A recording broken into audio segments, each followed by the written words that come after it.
Watching Skin Sense here on SSP TV. I'm your host, Jeannine Lesante, back with Dr. Steve Schleicher. We're going to talk about the book today. We have a guest, Randall W. Gornal, and we thank you for being on the show today. Thank you so much for inviting me. Dr. Schleicher, you've been a lifelong patient of Doc's. So today's topic is going to be Today's topic is going to be moles. Okay, moles. Randall's one of my favorite patients. Okay. He's been with me a long time. Yes, over 10 years. Over 10 years. And tell the audience why you came to see me. Because I just didn't like the appearance of the moles, and it just seems like when you get stressed, it's like they come out more. Yeah. Man, I should have moles all over me. Right, which may or may not be true. I should have moles all over me. But regardless, so Randall came in and said he wanted his moles taken off. And I said, well, sometimes it's very impractical when you have like 100 moles, and we kind of discourage that because it's, you know, it many times doesn't have to be done. But I said, you know what? Well, they didn't look, so some moles look suspicious, okay? Yours didn't really look suspicious. So I said, you know what? We'll take 2 off, we'll get them biopsied. And that's the only way you can tell 100% what a mole is. And so we took the 2 off, and lo and behold, one turned out to be a precancer. Oh, wow. Okay, it's called an atypical mole. And it didn't look like it. No, it didn't look like it. Even under, we use something called dermatoscope to look and magnify them, and it really didn't look overly suspicious. But after that, whenever Randall came in and said he wanted moles taken off, I said, you know what, we're going to do that. And I have to say, throughout the years, several of them have come back as being atypical. And one was actually what's called the melanoma in situ, which could be something serious. Okay, melanoma is, you know, a bad form of skin cancer. And, you know, you like to catch them early. The earlier you catch them, the better that, you know, you're going to be. Mm-hmm. So, and you know, we've taken moles off your scalp, off your face. I had the surgery that time, remember? Yeah, yeah. And Randall was just in the office like 2 days ago. Yesterday. And yesterday, yeah, time flies. And we just took off 2 moles. You can show, I don't know if you get a close-up of what it looks like when a mole is removed. But by and large, the type of moles that Randall has, we can very, very easily, what's called biopsying them, by just taking a little sliver of the mole off. Many times that takes the whole mole off. Randall's moles are mainly flat, okay? Some moles are raised. And when they're flat, you know, if you can get by without doing a stitch, so much the better. Okay, a couple of Randalls, I think we put stitches in. But you know, this is very, you know, most people are concerned about skin cancer, but you weren't. You just didn't like the And I don't mind the pain with the needles, it doesn't bother me. Well, yeah, and you know, it's a very simple procedure, right? It is, very simple. Yeah, it takes 2 seconds. To You're gentle, real quick. Yeah, and you had no family history of skin cancer. No. Okay, so I urge anyone out in the audience who has a family history of skin cancer, yes, be extra, extra vigilant. Okay. So talk about what a suspicious mole looks like, because we keep adding on to the ABCs, right? Right, and you have what's called the ABCDEs of suspicious moles, okay? And that refers to, you know, the worst kind of melanoma, okay, which, you know, you don't like to see, but there's some 200,000 melanomas every year in this country, okay? And many of them are caught very, very early. You know, about half are what's called melanoma in situ, which means they just haven't really changed into anything major. But when you see a mole, if the border is irregular, okay, if the coloration is, sometimes it's very easy to remember, red, whites, and blues are not good things to have Okay, we just had our 250th anniversary of the country, but if you have a mole with red, white, and blue colors, that's not good. Yeah, not all good. right? We don't Unlike want our country, those. that's not good. And then moles diameter, if you can generally put a pencil eraser over the mole and not see the mole, we don't worry as much about the mole. Okay, so that's diameter. So if it's small in size, that's kind of a good thing. Okay, and then moles that are changing. Okay, moles that they call it either elevating, or E stands for evolving, means, and again, changing. That, yes, we're somewhat concerned about that type of a mole. So if you have a mole that you were born with, can that develop into cancer? Yes. The good news is it doesn't happen too often. It's called the congenital nevus. Okay. But the larger the mole that you're born with is, the greater the chance that you will develop a melanoma later on in life. And it may not be till age 30, 40, or 50. And you could develop more moles as you age. As you age. How about you? When did you start developing moles, Randall? When I was younger, but then as the age gets up, it seems like they were coming out more, especially in my 50s. Like I'm 57 now. It seems like they were coming out more and more, like bigger, you know what I mean? Right, To a certain right. point. But you got them all off. I mean, it's just, it's not only that, but it's the appearance, and you don't want that if you're, just going out or doing something, and it just doesn't look good. Yeah, and actually you served in the military. Yes, I was were you out in the sun in the military, or did you spend much time outdoors? Yeah, it was a lot, because I was stationed at Fort Bragg, North Carolina, Okay. with things. So And he's 3 years. fair-skinned, right? And he's fair skinned. Blue eyes. Yeah. So Randall's the type of person we kind of worry about, just what you said, fair skin, blue eyes, okay, sun exposure. I assume you never did indoor tanning. No. Thank goodness. Okay, because we very. I did. I rarely wear a hat, though. Wait, you rarely wear a hat? I rarely wear a hat, so I'm Well, always... you might want to consider that. Okay, either that or use Rogaine and get your hair back. Or suntan lotion every day. I like the Yul Brynner look. Well, yeah, it looks good. What, are you kidding me? So, yeah, no, that's good. But again, things you want to think about, because when we're talking about, now, skin cancer in general, there's millions and millions of cases, but skin cancers that look like a mole or form from a mole, they're not as many, but they're still, over 200,000 a year. So that's a lot. So That's if a you lot. have a lot of moles, you should get a screening once a year, twice a year. Well, it depends. If you have a mole, let's put it this way, if you have a family history of melanoma, yeah, at least once a year, okay, maybe more. If you have a personal history of melanoma, oh my gosh, yeah, I mean, 3 times a year could be very good for you, okay? And again, if you've done indoor tanning, which is now considered a no-no, okay, by all means, get yourself checked out. And most people, like Randall isn't one of those people, but most people are afraid to go to the dermatologist, to the dentist, to the chiropractor, to their doctor.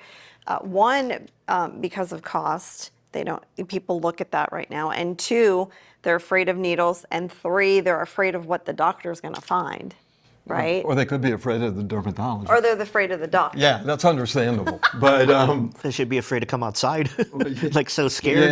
yeah. But you raise a very good point, and Yeah. especially for some reason in men. You know what I mean? We have so many men being almost dragged in by their wives Yes. because, they saw a mole and they don't like the looks of it. Whereas a guy would go, who cares? Big deal. But the other point too. You can have a mole in your scalp, okay? You have a full head of hair. You can have a mole in your back. How are you going to see it? Okay, now if you live with somebody or when you go get your hair cut and a hairdresser can actually look, but a mole in your back and you live alone, by all means, every so often get checked for moles. Because, I had a friend who had a mole on his toe near his toenail, and it was actually skin cancer. Yeah, The mole was literally by his toenail. yeah, was it white or black? I didn't ask that far, but he needed surgery on it. But, I mean, no, was the patient black or white? Oh, white. The only reason why I asked is because White. melanomas Fair skin. melanomas and skin cancers in blacks are very uncommon. Okay. No, it was white. But they can. But the main place where they occur in blacks is around the nail and under the nail. I love that. Yeah. Okay. Yeah, yeah. So, well, actually, Bob Marley died from melanoma. That's right. Okay. I remember you saying that. You know, and it's very easy to neglect something on your toenail. You think, well, maybe I bruised it. You know, a lot of Or you bruises. pick it off. Well, whatever. Try to. Yeah, you try to. I had a mole. I had a mole on my neck growing up, and I literally kept just picking it off. Well, I might hire you. You probably did. I'll just come and pick the moles off people. Yeah, Does that yeah, count? you could do that. Yeah, yeah. So, But so Randall, so you just went to get your moles removed just because you didn't like the appearance, and Basically, here, yeah. Yeah. Aren't you glad you went? Yes, I am. yeah, He- I was pretty shocked mm-hmm. actually, and I said, "Oh my God, this guy! I can't tell him I'm not going to take 100 moles off. You know what I mean? It's not going to happen." But lo and behold, so and the fact that he doesn't have a family history either. Does your brother have a lot of moles? I don't know. I guess maybe not. I really never really. Well, you need to call and looked ask at him Right, right. to count his moles. And you grew So we up. never talked about, you know. Right, right. It's not something you It'd be- really say. it'd be like, a really odd hey man, conversation. how many moles you have? Yeah. It seems as we get older, things kind of, Yeah, you pop know, out. yeah, or different issues, you know. But Well, certainly skin cancers, the older you are, with the majority of skin cancers, the greater the chance you're going to get one. And we'll talk about that. I was very happy coming to you episode. with things. It's just, it's good service, very good doctor you are, very gentle, no issues, no problems or nothing. Yeah, and you're from this area originally? Yes, I live in Ebervale between Hazelton and Freeland. All right, little patch town. I Yes. know where Ebervale is. And he walks all over. I love that. It's amazing. I mean, when I mean walks, he walks. I mean, I'm busy Thank you, street, doctor. I see him. It's a compliment. Well, then you better wear Well, no, it's suntan good, lotion though. because it's hot out. So, in closing, Doc, if you remove a mole, are they all mandatory need to be tested? Yes. Okay. But you really want to test any mole that you take off because that's the only way you can tell. And like Randall, I was kind of surprised that a couple of moles have come back atypical. So yeah, you don't want to take a chance. I thought they were doing some testing now, or that you told me that you could look under. Well, with the- there's certain tests you can do. We have what's called the dermatoscope. We again. did that once. Yeah, yeah, and that can give you an indication of whether a mole may be cancerous. Okay, whether but you it's still certain. have to test it. But you still, yeah. Now, again, if somebody has like lots of moles, you're not going to take them all off. Right. But you're better off with that magnifying lens being able to look at them and then identify moles that look kind of suspicious. Okay. And those are the ones you really want to concentrate on. So, in closing, Randall, if you can just show your marks where your moles are, these marks will like go away. You're not going to left scarred, right, Doc? No, like he's you'll just healed- have. I heal fast. He's There had were no great. We've scars, done nothing. moles on his face, on his scalp. Wow. Your Oh, face, you the can't tell. head, Yeah. stomach, back. Wow. Yeah, yeah. you Even can- the one thing, like you were saying, Miss Lesante about the toe thing, there was one down there years ago, he took that off. But it was kind of like before the toes. So it's been all around. And none of them raised. No, nothing came back, no. Because the laser and you cauterize it, they don't come back. Yeah. No, it's permanent gone. That's what I like. Yeah, which is good. Which is good. Well, you finally made it on the show. You've been asking Doc for 10 years, and here we are. Yes, and thank you so much for inviting me. It's been so nice, and I was thrilled. This Very may be thrilled. this may be the start of a career. All right. So you never know. Yes, someone yes, may doctor. someone may discover you, and Beverly. I'm single. Beverly. There you go. This is his debut.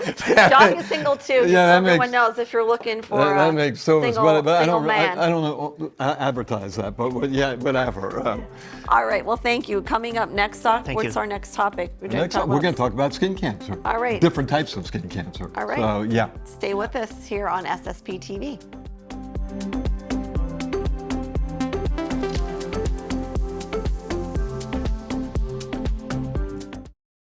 Welcome back to Skin Sense here on SSP TV. If you are just tuning in, we had a guest on with us, Randall, and he spoke about mole removal. He had some moles, he got them removed.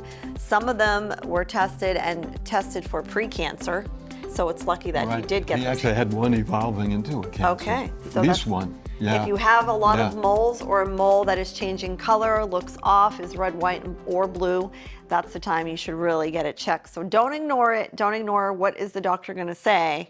Go and address it because you can save your life by getting that mole. Yeah, and Randall said it's so easy to take a little specimen of a mole. Right, it doesn't takes hurt. A couple of minutes and Yes. little numbing medicine, and it can save your life. So yeah. Yeah. So on a different topic, well, on the same topic of skin cancer, let's talk about best skin research and how we're doing there. Right, we're doing well, actually. What's new? We're growing in the Hazleton area? BSR clinical trials, we kind of branched out from skin. Yes. And as we mentioned in the last show, we're working with tobacco companies. Right. And we're doing studies on cigarette smoking. We're soon to be doing a study on snuff. I don't know anybody who does snuff anymore. No, right? I never. It's called I know. snuff. I know. Yeah, people, it's like a tobacco. Okay, product. chew.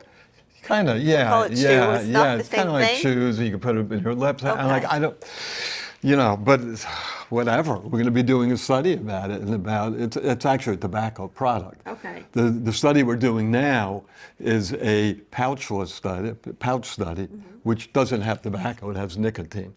Okay, and of course snuff has nicotine too, and cigarettes have nicotine too, and we but the know that problem this with- all leads to cancer. Right. The problem is with cigarettes. I mean, we're talking something like 500,000 deaths in the U.S. are attributed to cigarette smoking. So that's pretty scary. Yeah. Okay, and it's preventable if you think about it. And of those deaths, some 200,000 are due to lung cancer. Okay, which not only firsthand smoke, but they said there's some 40,000 cases of secondhand smoke linked to So you bring up cigarette. lung cancer with the recent wildfires in Canada, the fires that were going on in Florida. We're seeing all this smoke move into, the tri-state area. How does that affect your lungs? Are people taking it seriously, or did people take it seriously? Do masks help? Don't they help? Should you stay inside? Right. Well, when it gets really bad, like we had, over here, a couple of weeks ago, people take it seriously because all you had to do is walk outside, and it's hard to breathe. How is that different than cigarette smoke, and what is the effect on That's your lungs? a great question because look at it, it's bad. Okay, because Okay. we're getting what's called carcinogens, which are cancer-causing chemicals, and you're putting them in your lungs and your body.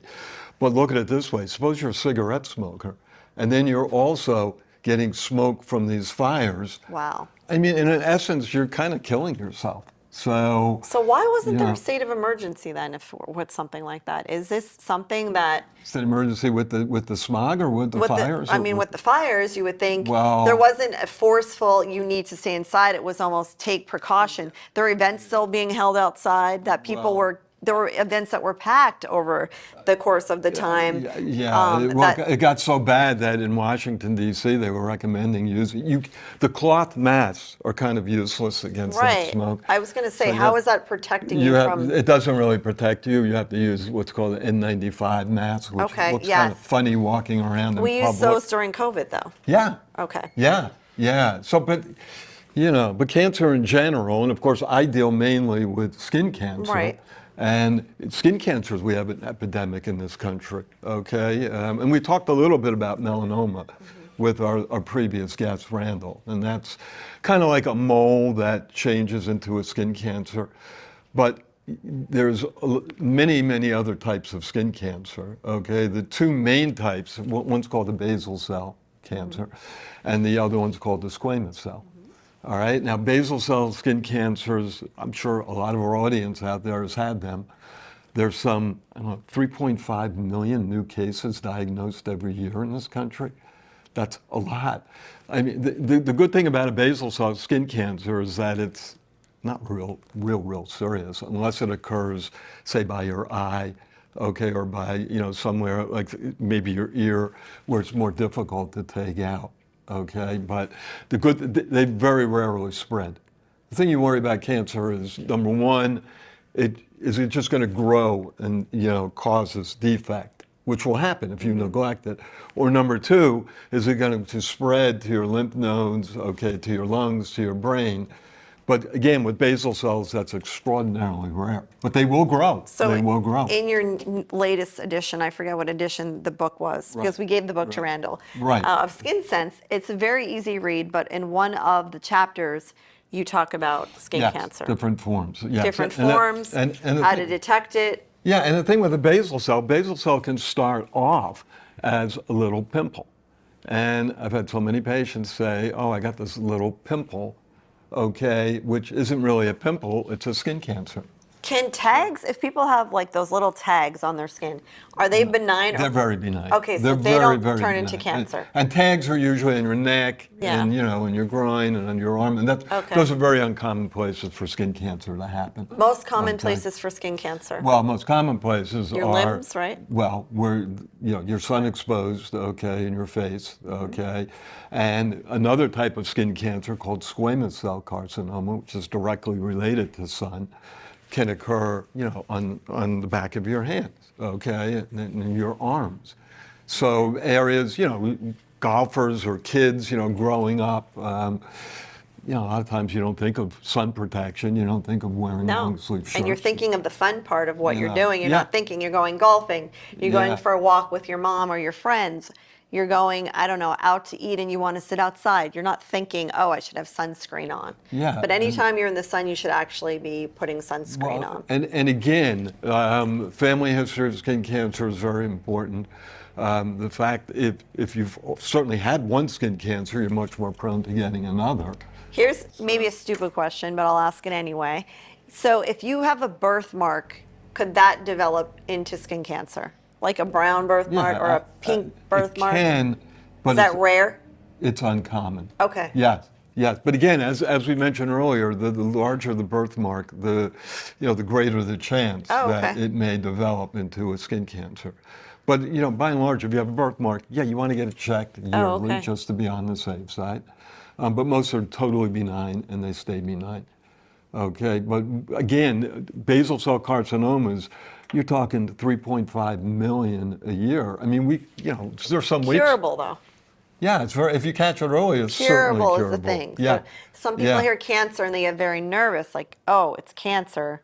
It's going to kill me. But these forms of skin cancer are very curable with creams, right? Basal cells don't really kill you, but they deform you. Right. Okay, so, and the longer you have it, by and large, the harder it is to take out. Because you need to get the whole thing. And most basal cells are very simply removed with something called a little curette, and you can curette it out.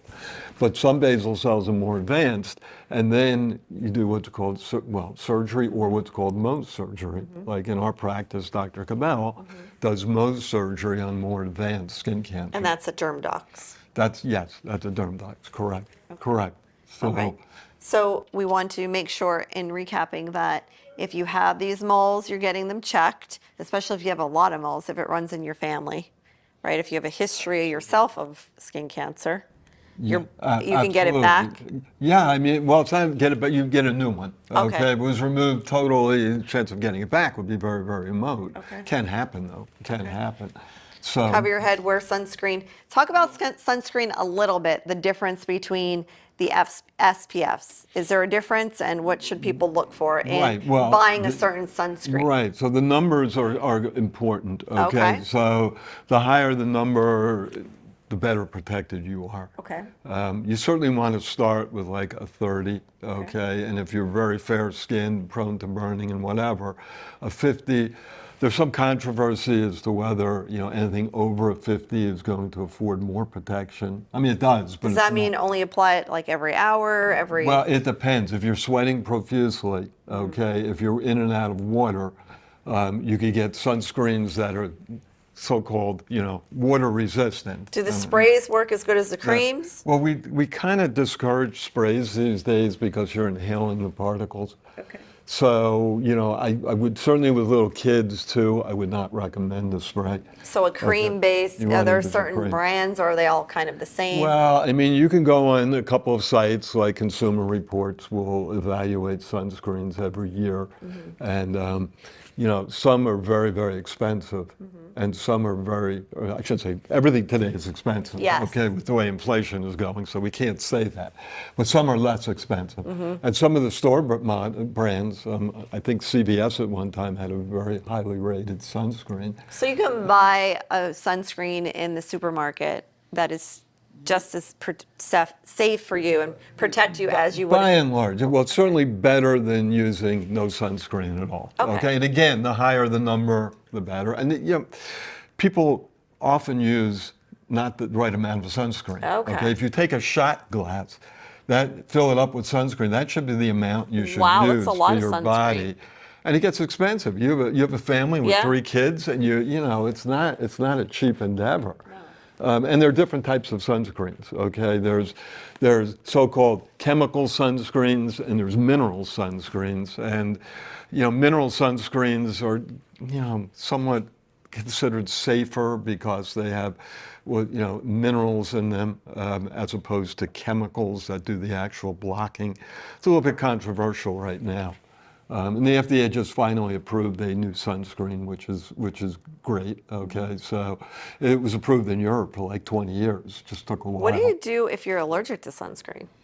Well, it depends on what ingredient in the sunscreen you're allergic to. Okay, then you need a dermatologically based sunscreen, Well, right? Or no? It's almost unheard of to be allergic to a mineral. Okay. So if minerals that are used would be titanium or zinc. Okay. Okay, by and large, those are the sunscreens I recommend. Okay. So, and to be, you don't get allergic really to the minerals themselves. It's Okay. what, the Might be the sun compound. then that you're allergic to, really. Well, people can be allergic to the sun, but that's very, very, very uncommon. People get what's called the polymorphous, it's a long word, polymorphous light eruption.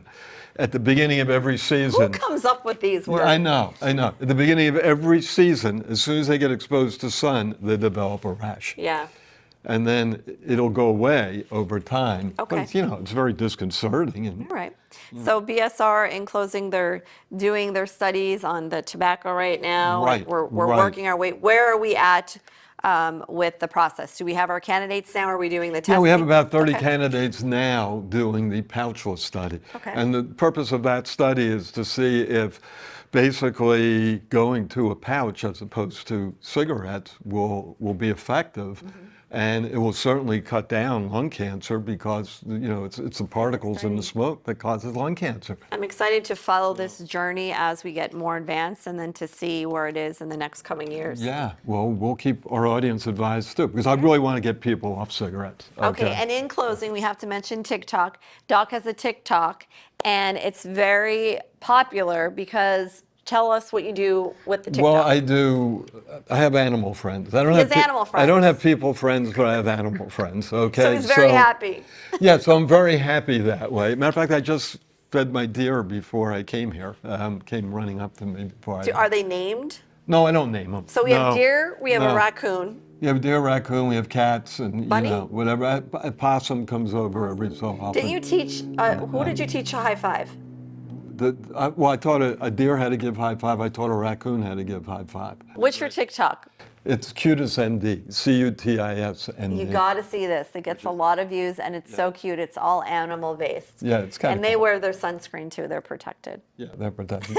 I hope so. I hope so. All right, Doc. Thank you so much, and another fun show. Yeah, and I'll see everybody next visit. Yeah, wear your sunscreen, stay protected, get those moles checked, and make sure you keep your skin safe. You're watching Skin Sense here on SSP TV, and we'll see you next time.